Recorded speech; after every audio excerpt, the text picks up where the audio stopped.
thing, this time of year, we're always doing, we talk about business planning, figure out your numbers, do the math, do this, do that. But all those numbers aren't going to mean a lot if they don't have any meaning behind them. And so determining not only how much do you need to live your life, the life you want to live, right? And I don't know if in Tommy's business planning clinic, he talked about the lid, which is from Gene Rivers, which is your lifestyle, your investments, and your debt. That's how much you need to live your life. And everybody's lid is different.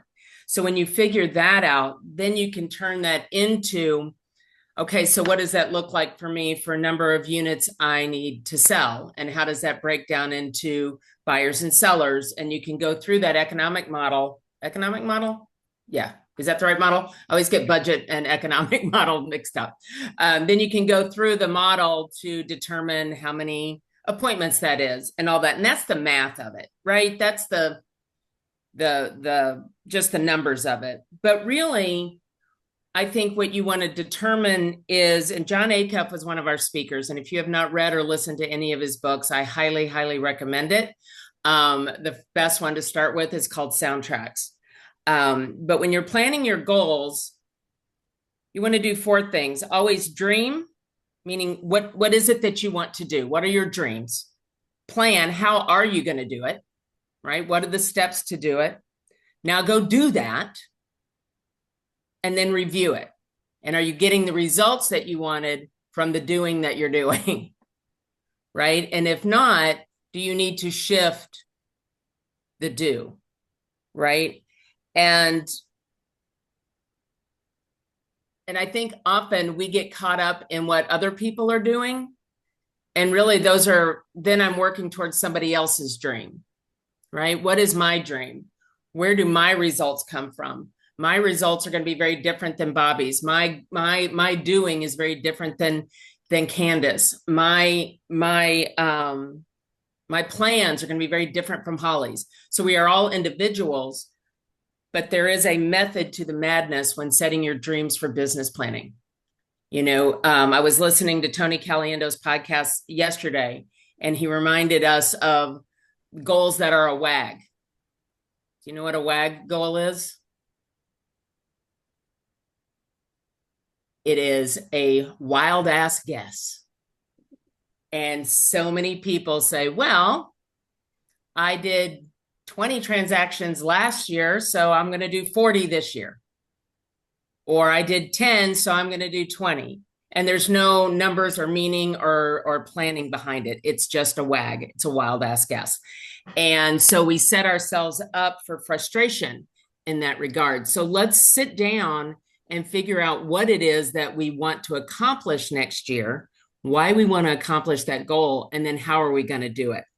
And then when we get our dues, and this is really where the 411 and the GPS and those tools that KW has come in, but John called it an action ladder. Sometimes we're here on the bottom rung and we just look at the result, which is way up here. And that is too big of a step. Nobody can climb from the first rung to the 12-foot rung, right? You've got to have all the action steps in between. And that's where your 411 comes in, the GPS, the activities that you're going to do to reach each rung in the action ladder to ultimately reach that goal. So when you look at what those dues are, if you look at last year's production, where did your business come from? And if you're a newer agent and you have one or two transactions, either one, where did that come from? Or what activities did you truly love doing? Do you love open houses? Then keep doing that. Do you love door knocking? Keep doing that. Do you love working with expireds and FSBOs? Keep doing that. But if you hate any of those things, don't do that. Don't do the things you hate. You've got to make your goals fun, or they're just going to be terrible, right? You're not going to want to do it. You're going to want to stay home. You don't leave the house. And now I can assure you, I tried that method in the past. They don't come knock on your door and ask you to list their house. I tried that, and trust me, doesn't work.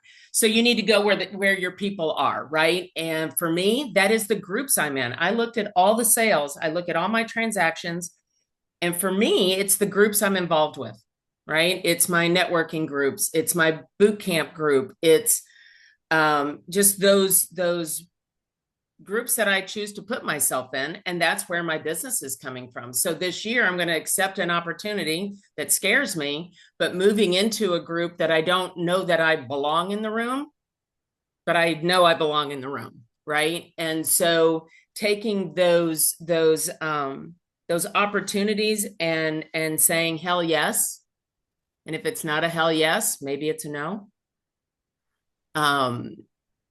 And just working through the things that you enjoy doing and getting your pipeline in order and knowing who your next transactions are going to be. Are they going to be in first quarter, second quarter, third quarter?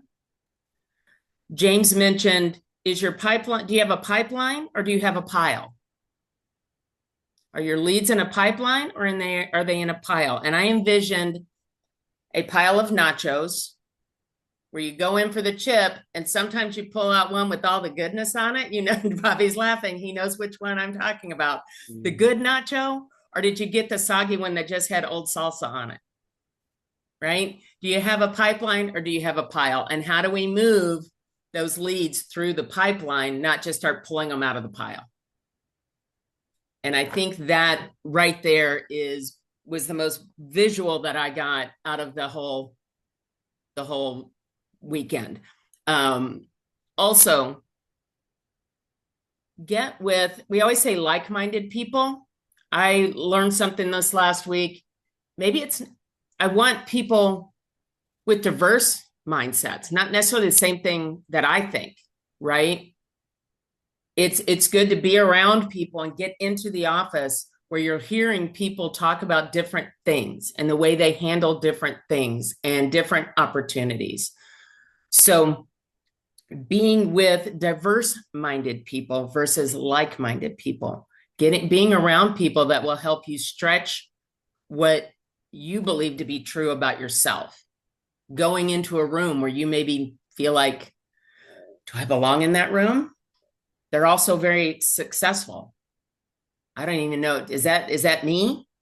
Getting in those rooms so that you can learn more and stretch yourself. I go to James's, yeah. Sorry, not to, I want to jump in real quick. So I think that also can fall into those rooms being part of the WAG conversation as well. So not, like you said, not just taking and being like, I need to be in this room because it's real estate agents. Right. But what room, if investors is where your business is or where you're shifting, it's being in the room to learn how investors think. It's not necessarily always real estate related rooms that can yield the biggest, change in your business. And I would say it's not a real estate room. Exactly. I would say it's not. Other realtors are not going to buy and sell with you. They're not going to refer to you. But if they are successful business owners and they run a marketing company or a restaurant or something else, consult, whatever it is, you can learn how to run your business at a higher level by being around people that run businesses at a high level. And it is that thinking differently. It's that thinking, it's the challenge. Like we always use David Oren as an example. He can be a tough cookie, but he challenges you to think bigger. He challenges you to think differently.